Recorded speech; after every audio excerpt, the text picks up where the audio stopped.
का मौका दिया, मैं आपका बहुत बहुत धन्यवाद देना चाहूँगा।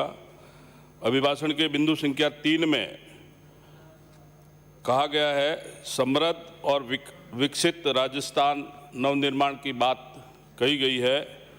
मैं पिछले दो साल से पूरे राजस्थान में देख रहा हूँ कि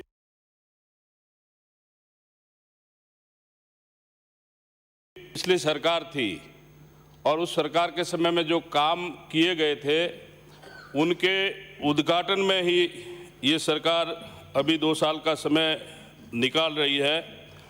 आज राजस्थान के ऊपर 45,281 करोड़ का सरकार के ऊपर कर्ज है। 2017-18 में ये कर्ज 13,556 करोड़ था और 18-19 में ये 25,878 करोड़ का कर्ज था और कुल राजस्थान के ऊपर कर्ज का आंकड़ा देखें 3,79,82 करोड़ के करीब पहुंच गया है। माननीय सभापति महोदय, कर्जा आप लें, परंतु पिछले 2 साल के अंदर कहीं भी कोई विकास कहीं नज़र नहीं आ रहा है। पूरे राजस्थान की जनता ने त्राईमाम इस सरकार के नाम से कर दिया और राजस्थान कर्जा लेने में पूरे देश के अंदर दूसरे नंबर पर आ गया है। 3 मार्च को राजस्थान में पहला कोरोना का पेशेंट आया। विधानसभा चल रही थी। हमारे प्रतिपक्ष के नेता आदरणीय कटारिया जी, उपनेता आदरणीय राठौड़ साहब ने कहा था कि इस महामारी में भारतीय जनता पार्टी इस सरकार के साथ है। आप जो भी निर्णय लेंगे उसके हम लोग उस निर्णय के साथ है।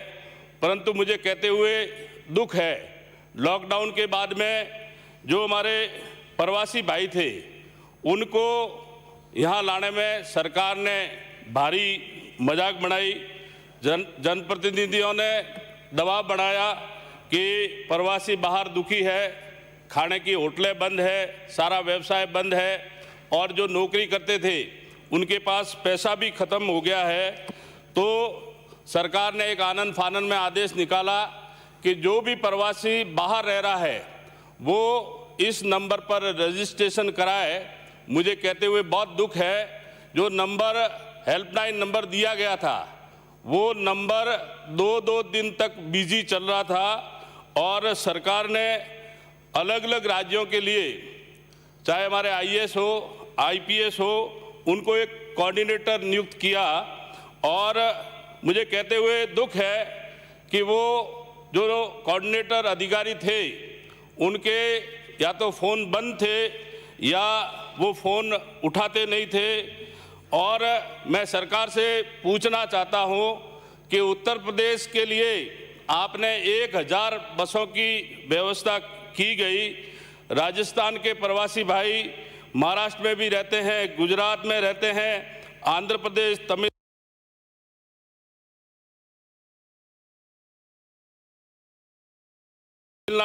तेलंगाना और केरला और इसके अलावा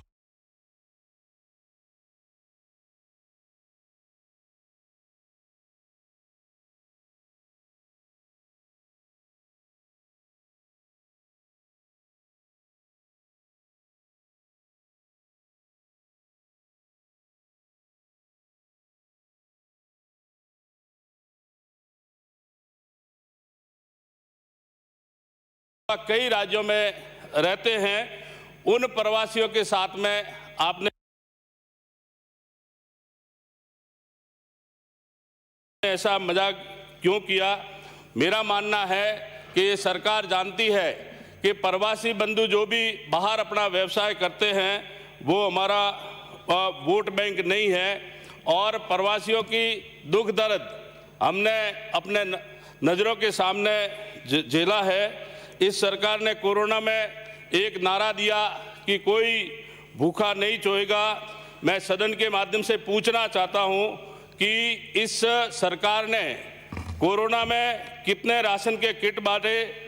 मैं धन्यवाद देना चाहूँगा प्रदेश के भामाशाह स्वयंसेवी संगठन, धर्मगुरु, साधु संत, संघ के स्वयंसेवक और भारतीय जनता के कार्यकर्ताओं ने, जिन्होंने दिन रात लोगों को भोजन और राशन सामग्री पहुंचाने का काम किया।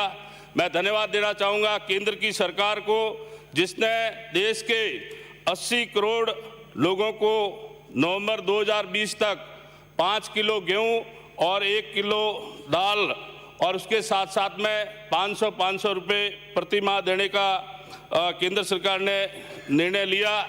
इस कोरोना काल में जो हमारी योजना थी, भामाशाह स्वास्थ्य बीमा योजना, वो भी बंद कर दी। केंद्र सरकार की आयुष्मान भारत स्वास्थ्य बीमा थी, वो भी 2 साल से इस सरकार ने लागू नहीं की और उसके कारण कई लोगों को पैसों के अभाव में जिंदगी से हार मान ली। प्राइवेट हॉस्पिटल के मरीजों, जहां लोग कोरोना के लिए गए, जम के पैसा लिया गया और सरकार प्राइवेट हॉस्पिटलों को मिनिमम प्राइस पर ज़मीन भी अलॉट करती है और तो भी लोगों को इन्होंने कोई सुविधा नहीं दी। प्राइवेट हॉस्पिटल और सरकारी हॉस्पिटलों के अंदर कोरोना के वार्ड खोल दिए, बहुत अच्छा काम किया। सभापति महोदय, आप खुद भी पेशे से डॉक्टर रहे हुए हैं। इन वार्डों के अंदर जहां कोरोना के वार्ड थे, इमरजेंसी के ऑपरेशन नहीं किए गए और यहां तक जो पेशेंट डायलिसिस करवाना चाहता था, उनके डायलिसिस भी समय पर नहीं हुए और इस कारण से कई लोग इस संसार से विदा हो गए। पूरी देश दुनिया ने और यूएन ने हमारे देश के प्रधानमंत्री जी को कोरोना की लड़ाई में अच्छा काम किया, इसके लिए प्रशंसा भी की, परंतु मुझे कांग्रेस के पूर्व राष्ट्रीय अध्यक्ष जी ने उसका भी विरोध किया। मैं देश के वैज्ञानिक, डॉक्टर, उनको बधाई देना चाहता हूं कि कोरोना की सर्वश्रेष्ठ दवाई आज हमारे देश में बनी है। हमारे देश के प्रधानमंत्री जी को भी देश की जनता धन्यवाद देना चाहती है कि इस वैश्विक महामारी ने एक दवाई हमारे देश में बन गई है और मुझे कहते हुए खुशी है कि कोरोना की वैक्सीन आज 13 देशों के अंदर सप्लाई हो रही है। महामहिम राज्यपाल के अभिभाषण के बिंदु संख्या 11 में कहा गया है कि कोरोना वॉरियर्स जिसमें सभी सरकारी कर्मचारी और संविदा कर्मी शामिल है, ड्यूटी के दौरान जिनकी मृत्यु हो जाए उनके परिजन को 50 लाख रुपए देने की घोषणा की। मैं स्वागत करता हूं इस निर्णय का, परंतु मुझे कहते हुए दुख है कि मेरे विधानसभा रानीवाड़ा के अंदर सरनाऊ गांव का निवासी और उसी पंचायत में पंचायत सहायक के पद पर संविदा कर्मी लगे हुए मांगीलाल जी, हरिराम जी बिश्नोई की ड्यूटी के दौरान 16 अक्टूबर 2020 को मृत्यु हो गई। जालोर जिले से 5 महीने हो गए हैं। तो ये सरकार का पारदर्शिता का एक नमूना मैं कहना चाहता हूं। उस परिवार को आज भी 1 रुपया नहीं मिला, तो मेरी इस सदन से मांग है कि उस परिवार को जल्दी से जल्दी आर्थिक सहायता दी जाए। अभी पिछले कुछ ही दिनों में केंद्र ने बजट वित्त मंत्री जी ने पेश किया और इस बजट में वैक्सीनेशन के लिए 45,000 करोड़ का बजट का एलोकेशन किया गया, परंतु महामहिम के अभिभाषण में एक शब्द भी धन्यवाद ये सरकार नहीं कहलवा सकी। इस सरकार ने बड़ी बड़ी बातें कही। पिछले बजट में कहा गया कि हम किसानों के हित में किसान कल्याण कोष का गठन करेंगे, 2000 करोड़ रुपया लोन लेकर अलॉट भी कर दिया और इस 2000 में से 1830 करोड़ रुपया प्रधानमंत्री फसल बीमा के रूप में आपने दे दिया, तो किसानों का कल्याण कैसे होगा? हम लोगों को ये समझ से परी है। और प्रधानमंत्री फसल बीमा का 2 साल का राज्यांश भी ये सरकार नहीं दे रही है, तो आज राजस्थान का किसान अपने आप को ठगा महसूस कर रहा है। आज बड़ी उमंग से कांग्रेस के पूर्व राष्ट्रीय अध्यक्ष जी आदरणीय राहुल गांधी जी यहाँ पधारे हैं और इन्होंने आज से ठीक 379 दिन पहले हमारे जालोर जिले की धरती पर एक विधानसभा चुनाव 2008 से पहले कहा गया था कि हमारी सरकार आएगी तो 10 दिन के अंदर संपूर्ण कर्जा मैं माफ़ कर दूंगा। हमारे सत्ता पक्ष के लोग बैठे हैं, आज 10 दिन में तो ये कर्जा माफ़ नहीं कर पाए, परंतु कल यहाँ से राहुल गांधी जी विदा होने तक तो आप कर्जा माफ़ करवा दीजिए। आज भी 2.5 लाख किसान कर्जा माफ़ी का राजस्थान के अंदर इंतजार कर रहे हैं और सोसाइटियों से जो ऋण दे रहे हैं उसके अंदर भी राइडर लगा दिया है। किसानों को पैसा लाख रुपए की लिमिट है तो 20,000 रुपया मिल रहा है।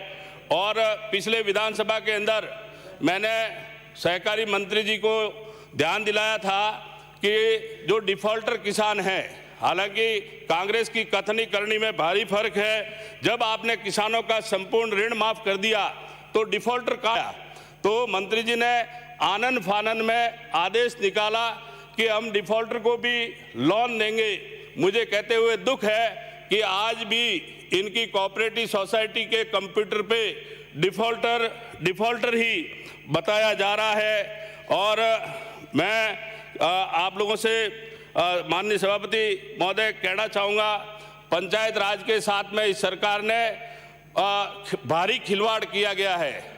वार्डों का ऐसा पुनर्गठन कर दिया है और कहीं 300 का वार्ड है, कहीं 1800 का वार्ड है। ग्राम पंचायतों का पुनर्गठन किया, उसमें भी सारे नियम कायदे आपने ताक में रख दिए। कहीं चुनाव हो गए, आज भी राजस्थान में 12 जिलों के अंदर चुनाव नहीं हुए हैं और जो सरपंच बन गए हैं वो राजस्थान वित्त आयोग का 2964 करोड़ रुपया आज भी उनके खाते में नहीं गया, वो भी सरकारों ने अपने खाते में रखा है। नरेगा में कोई पक्का काम हो नहीं रहा है, नरेगा का भुगतान नहीं हो रहा है। माननीय सदस्य प्लीज कंक्लूड। मैं खत्म कर रहा हूँ, अभी तो मेरा 10 मिनट हुआ है। 10 मिनट सर, ऑलरेडी 10 मिनट है। मैं 2 मिनट में खत्म कर रहा हूँ।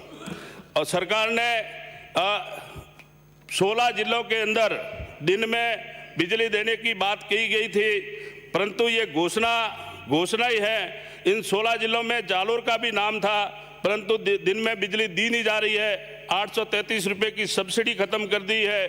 घोषणा पत्र में कहा था कि हमारी सरकार 5 साल किसानों के कोई बिजली के बिल नहीं बढ़ाएगा। फ्यूल चार्ज और सरचार्ज के नाम पर भारी बढ़ोतरी कर दी।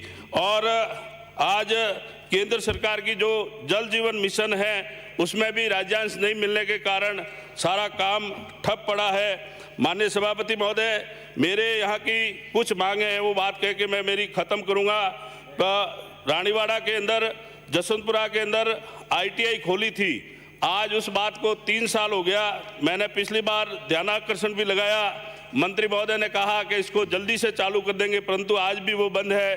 पिछली सरकार में रानीवाड़ा में कॉलेज स्वीकृत हुई थी और 6 करोड़ बिल्डिंग के लिए प्रस्ताव भी भिजवा गया, परंतु अभी तक कोई काम नहीं किया गया है। पिछले बजट में तो पिछले 2 बजट में मुख्यमंत्री जी जालोर जिले को भूल गए, परंतु अब की बार जालोर में रानीवाड़ा में कॉलेज के पैसे भी अलॉट करें। आपने मुझे बोलने का मौका दिया, बहुत बहुत धन्यवाद। माननीय Shri Padmaram please, it's not the ruling. माननीय आप बहुत